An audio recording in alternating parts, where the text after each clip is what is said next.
Hello, and welcome to episode 22 of the Commodity Podcast. For this episode, we're discussing life at the mansion, new car purchases, and my picks for the best car for snow in GTA Online. I'm your host, Gunter. Before we start with my list of the best cars for snow, I would like to talk about what I've been doing at the new mansion. Actually, I've been doing mad random like every time I log in, I've been looking for my dog Max. Most of the time, I have to look for him outside, but there are moments where he likes to sleep in the master bedroom. Also, last week, I made a few changes to the Vinewood Residence. The first thing I did was add trophies to my trophy display.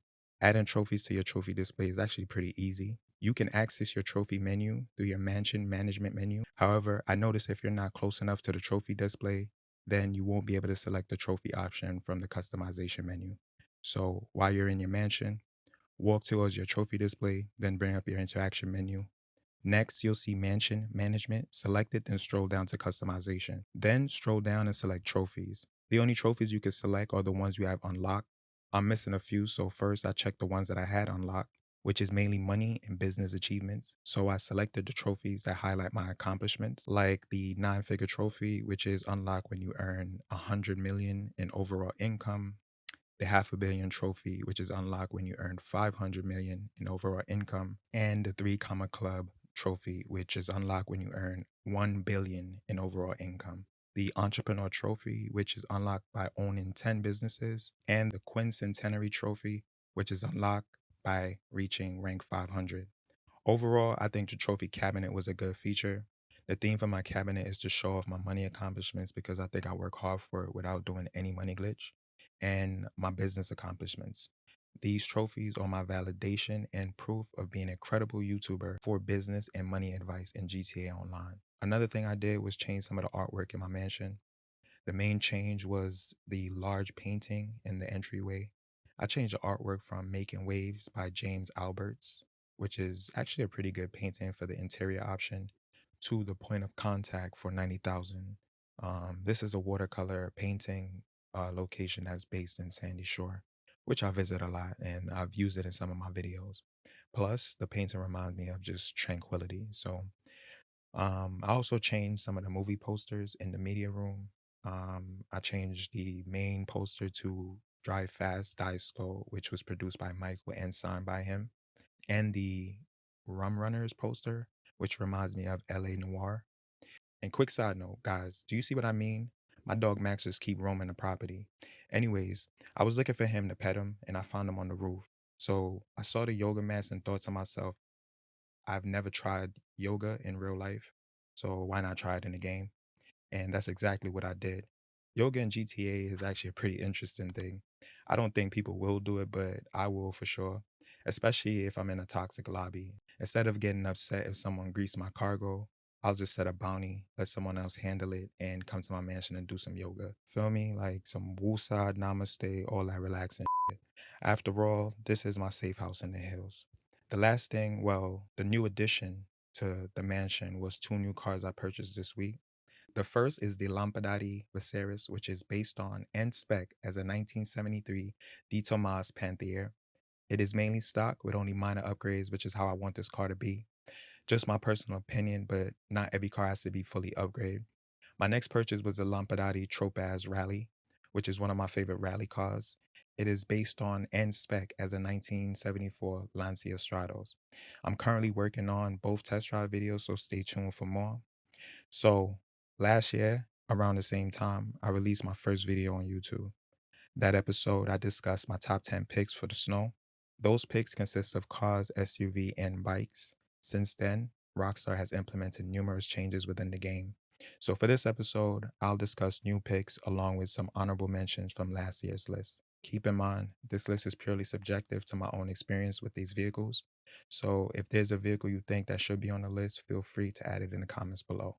And I'll really be giving y'all the option to add it in the comments. So you can. And next year, I'll probably add it to the list if I feel like it's something I think worth going on to the list.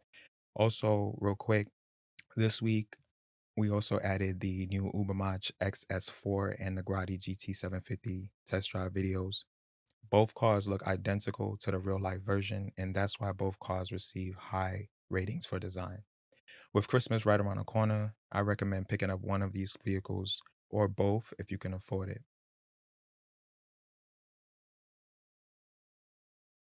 Starting the list is the Bravado Bison.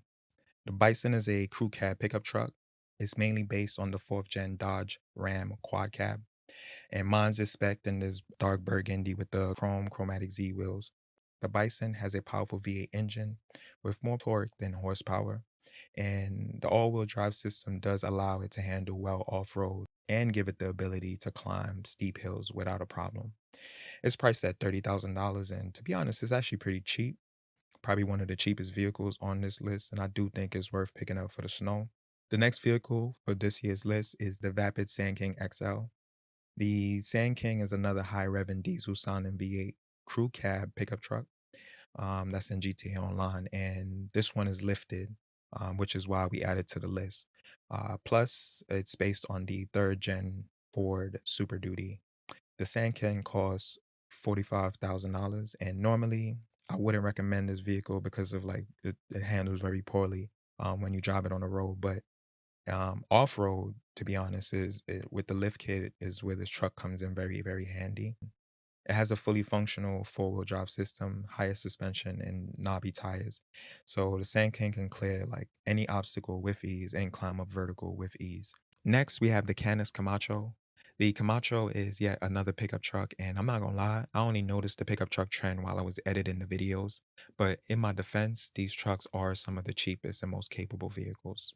Now, the Camacho is based on the Jeep Crew Chief concept truck, and it will cost you 345,000. And the reason it's on this list is because of the 5.7-liter V8 engine with two pairs of air filters on it, which sounds decent to be honest. Also, mainly because of the higher ground clearance and the excellent handling off-road. My next choice is the Annis Hellion. The Hellion costs 835,000 and is mainly based on the Jeep Cherokee XJ with the rear of a third gen Nissan Patrol. Specifically, mine's is spec with an overland build, but it looks like one of the Jeep Cherokees from the late 90s, early 2000s. Overall, I think the Hellion is a good option as a daily driver and it has good customization. It also has a straight six engine with throttle bodies, but you can upgrade this with a V8 engine and the option to add turbochargers. Although you can add all these modifications to the engine, it's all cosmetic stuff, but handling is above average on road and off road, and that's why the vehicles on this list is super versatile, to be honestly, especially during the snow or the winter time in GTA Online. The next one is an honorable mention from last year's video, and is currently one of my December car rotation, and that's the Vapid Caracara 4x4. Honestly, this is one of the best pickup trucks in the game. And if you wanted something with a little bit more road presence than the Helion, then this is probably a good option. Similar to the Camacho, the Caracara has a high ground clearance and good handling both on road and off road. It's basically the second gen Ford Raptor and is priced at 875,000, just 40,000 more than the Helion. Mine's a spec for overlanding, which so far I've been able to climb up Mount Chiliad during the winter, plus drive through the wetlands in Zancudo near Fort Zancudo military base. The truck is heavy, so it's not as fast as other off-road vehicles, but it does have a good amount of power coming from a high revving four-cylinder engine with some throttle bodies. And to be honest, it sounds like a V8. When you're driving on snow and off road, the truck feels very planted thanks to the all wheel drive system. And overall, this is a good winter pickup. And if you don't own one, I would definitely recommend you buy one.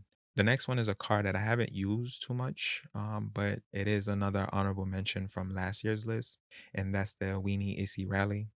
The Issy Rally is actually a really fun car to drive during the winter time in GTA Online. It's priced at 1,835,000 and is primarily based on the second gen Mini Cooper Countryman JCW.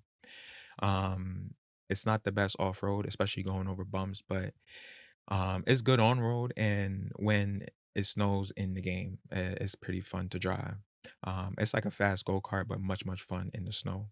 The only drawback to the Issy Rally is the price, and I think personally it's just way too overpriced for what it is. If you already own one, I would definitely recommend you picking one up for the winter time, especially if you're gonna grind for money. But if you don't, then I would probably recommend picking up something less expensive. Next, we have the Benefactor Dubster. This was my go-to truck for the winter in 2024.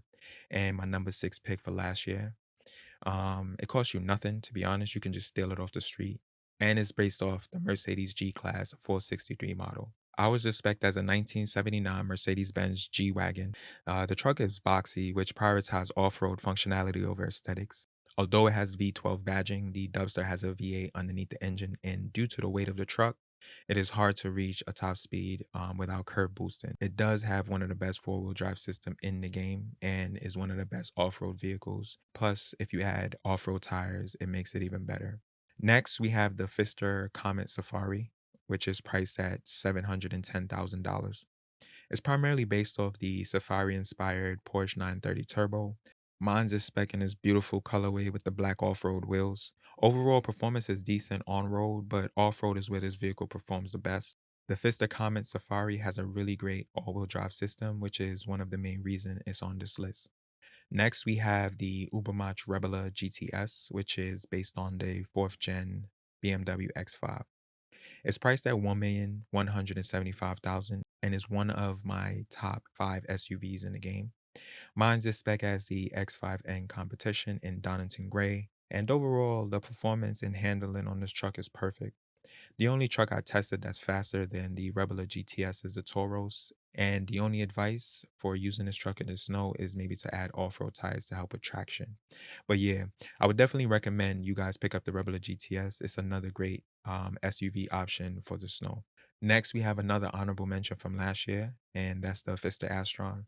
The Astron remains as one of my best picks to drive in GTA Online when it's snowing. Aside from being a Fiesta fanboy, I really do think this is a good option for the winter. It's similar to the Rebel GTS in terms of performance and handling.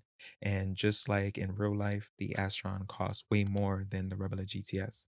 It's priced at 1,580,000, and to be honest, both SUVs are a good option as winter beaters. It just depends on how much you're willing to spend and which vehicle look better in your opinion. Next, we have the Gallivanter Baller ST, which is based on the Range Rover Sport SVR, the L494 model.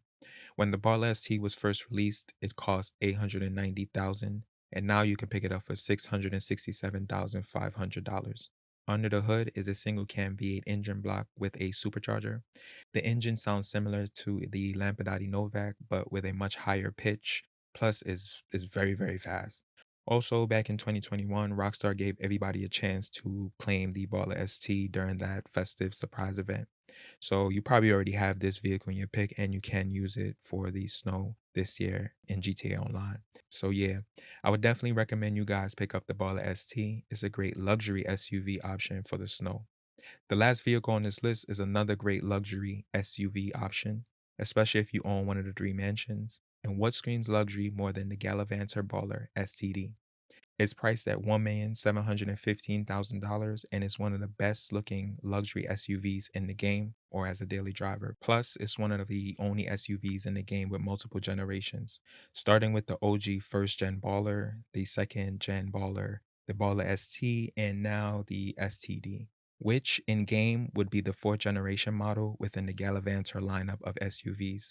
The only advice that I probably have for using this truck in the snow is probably just to add off-road tires to help with traction.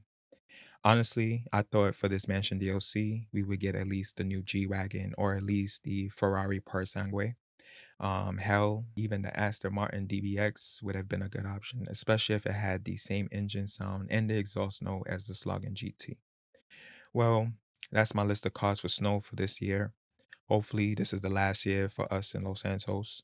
The release of GTA 6 has been scheduled for November 19th, but if GTA 6 is delayed until 2027, then stay tuned for next year's list. Before I end this episode, I do want to talk about something that happened this week. Nothing bad, actually, just sometimes you play online and you get to meet people that just make you have a good time. So currently, I mainly play online by myself. That's why most of these guides that I've been creating have been like solo guides. And the other day, put my little man to bed. I said, let me get online real quick and play, see what I could, how much money I can make or whatever. And soon as I logged on, some random person sent me an invite, And at first I wasn't gonna join. I was waiting to get my own CEO thing, but I basically turned the CEO thing on to look for a job. So sitting there, I'm waiting in the mansion doing random shit. This is the yoga stuff, and somebody hit me, and I checked his businesses. I'm like, oh, he got a lot of businesses. So I was like, all right, I'm gonna help him out and whatnot. But I joined. Went to go meet up with him. I forgot where I meet up with him, but I went to go meet up with him, and we're playing. And I started texting him. Just I don't. It's crazy when you play GTA Online. You think that because the game is made for people who's 18 and older, you would think you're playing with an adult. And I caught myself like trying to walk this person through what to do during this time. So I let him know I only had 30 minutes because that's literally how long I wanted to play for. And yeah, we told him, let's do CEO stuff. I asked him if he had like a meth business. He said, yeah. So we did. We did a couple of sales, and after he actually helped me out as well. So sometimes I have good moments on GTA, and these are the times that I actually truly like playing the game. So as usual, if you enjoyed this episode, please let me know which car you're planning to drive when it starts to snow in GTA Online. Let me know in the comments below. Be sure to check out our test drive series, which release on Wednesdays at 8 a.m. Eastern Standard Time, and the podcast, which release on Saturdays at 8 a.m. Eastern Standard Time. As always, you can get in touch with me on Instagram at Gunter Browne, or you can email me at inquire.gb@gmail.com. Thank you all for listening this week, and please join us next time for another episode of the Commodity Podcast.